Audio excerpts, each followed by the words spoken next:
Et salut à tous. Aujourd'hui, on parle d'une marque dont je ne parle pas souvent sur la chaîne. Je parle souvent de Sony, je parle souvent de Canon, c'est les marques que je connais le mieux.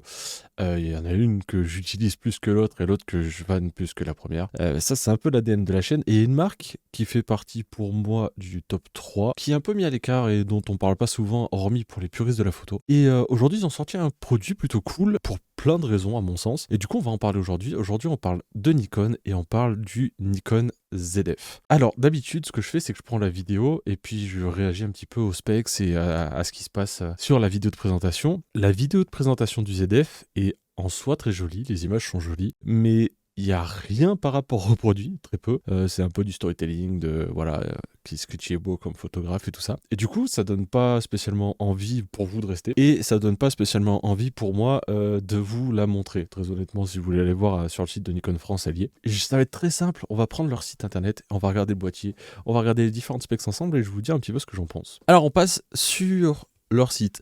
Alors comme vous pouvez le voir, c'est un boîtier qui a une gueule très vintage. Alors ça, on aime ou on n'aime pas, il n'y a aucun souci là-dessus. Il y a une pléthore de molettes. On peut tout régler sans rentrer dans les menus et tout.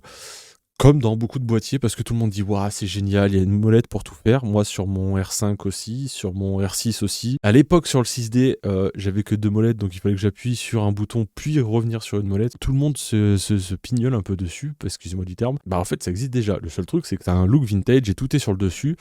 Même si, pour moi, il y a une molette qui est hyper mal placée et c'est un peu chiant. Mais par contre, sinon, il y a quand même beaucoup de réglages. Donc là, on le voit, il a une belle petite gueule, franchement, un côté très très old school, avec un écran rotatif, tout ce qu'il y a de plus standard, mais quand même qui fait plaisir. C'est un boîtier plutôt joli. Et c'est un boîtier, comme on le voit ici, qui est déclinable en plusieurs couleurs, et ça, je trouve ça cool. Parce qu'on se tape tous du boîtier noir, de temps en temps il y a eu quelques boîtiers blancs qui sont sortis. Mais là le fait que l'espèce de cuir qu'il y a autour, on puisse l'avoir sur plein de couleurs différentes, et ben mine de rien, je trouve que c'est stylé. Ça fait plaisir, alors tout le monde dit ouais c'est cool pour du matériel grand public. Alors attends, parce que le matériel grand public, on le voit ici, c'est du matériel grand public nu à 2000 balles. J'ai vu des mecs dire ouais c'est trop bien pour les débutants. 2000 balles, nu. Pour débuter la photo, c'est quand même un petit peu du débutant richou, hein. C'est-à-dire que même si finalement il s'aperçoit qu'il aime pas trop, c'est pas très grave, tu vois. Des débutants qui lâchent 2000 balles sans objectif, débutants de luxe un peu les copains. Après j'ai rien contre ceux qui ont de la thune, hein, grand bien leur face, mais moi je dirais que non. Alors c'est un boîtier plein format. Ouais, il fait des super belles photos, il capture la lumière, c'est le principe de la photo, ça on s'en fout un peu. Déjà, a priori, il y a un bel autofocus. Apparemment, il y a un autofocus qui est dans la même gamme que les boîtiers haut de gamme de chez Nikon. Donc ça, déjà, c'est plutôt une bonne raison de l'acheter. En plus, il a un capteur stabilisé, ce qui est une 2 fois meilleure raison de l'acheter, parce que ça, c'est pas sur tous les boîtiers, même à 2000 balles. Et c'est hyper cool et je crois que tu peux monter jusqu'à 8 stops, un truc comme ça, c'est un truc oufissime.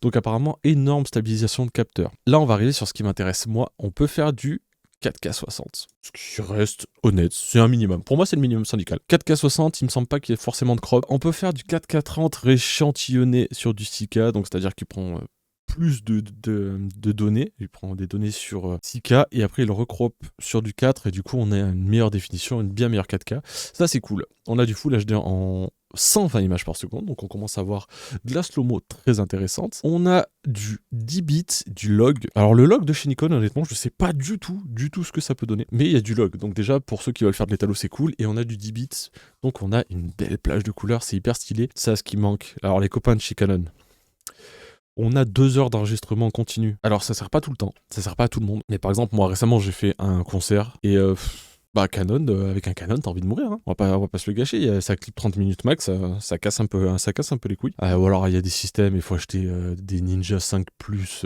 qui valent la peau du derche. Alors que là, non. Alors que moi, mon boîtier à sa sortie, il valait 2 fois et demi ça. Donc on a l'écran flippable, un body en alliage de magnésium, donc relativement solide et résistant.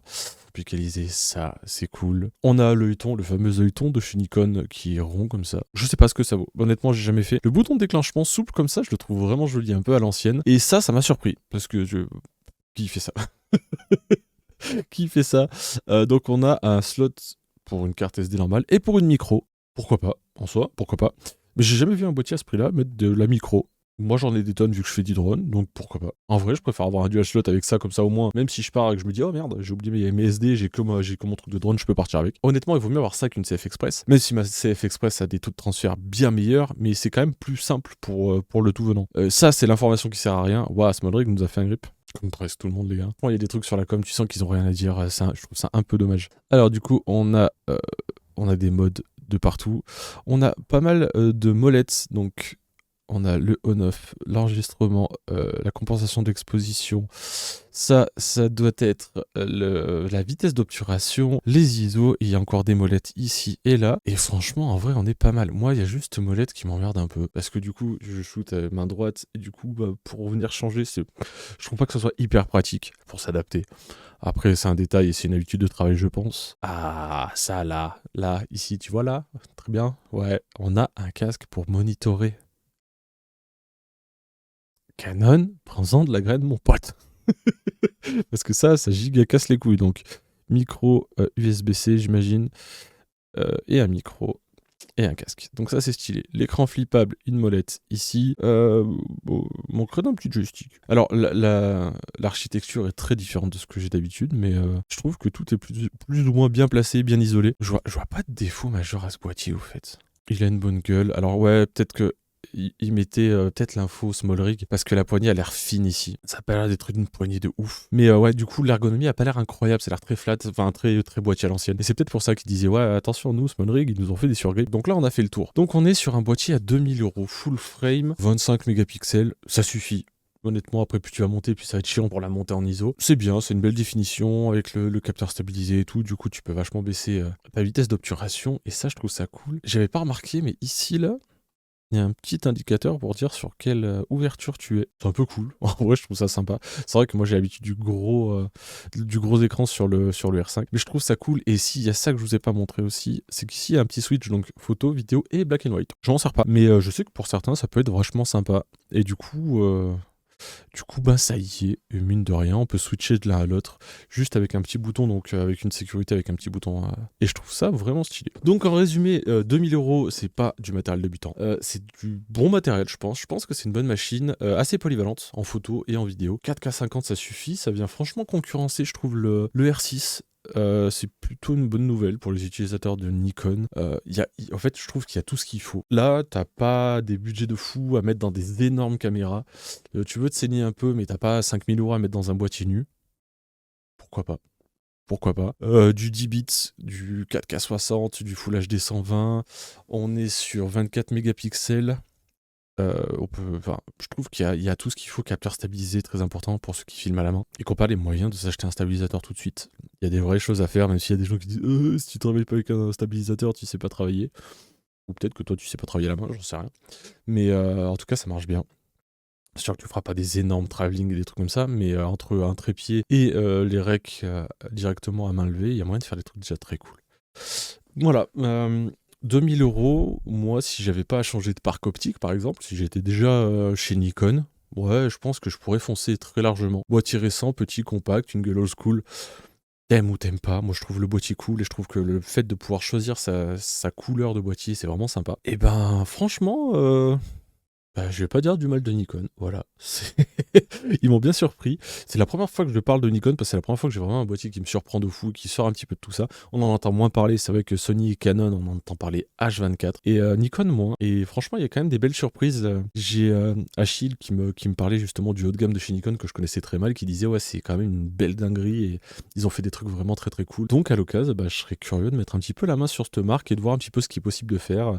L'ergonomie, parce qu'apparemment, les seuls qui concurrencent vraiment Canon en termes d'ergonomie, c'est Nikon. Et c'est vraiment, vraiment cool d'avoir justement un point de vue différent de ce que font les autres, et même au niveau marketing. Et je trouve ça un peu stylé. Donc à l'occasion, très, très intéressé de pouvoir faire une demi-journée avec ce genre de matériel. Donc voilà, désolé, pour une fois, j'ai pas pu vous montrer la vidéo, on s'est simplement contenté du site, mais je trouve que c'est une belle découverte. N'hésitez pas à me dire vous ce que vous en pensez en commentaire. Si vous avez des questions, j'essaierai d'y répondre au mieux, même si je suis pas un expert de la marque. Et moi, en attendant, je vous dis à la prochaine. Ciao.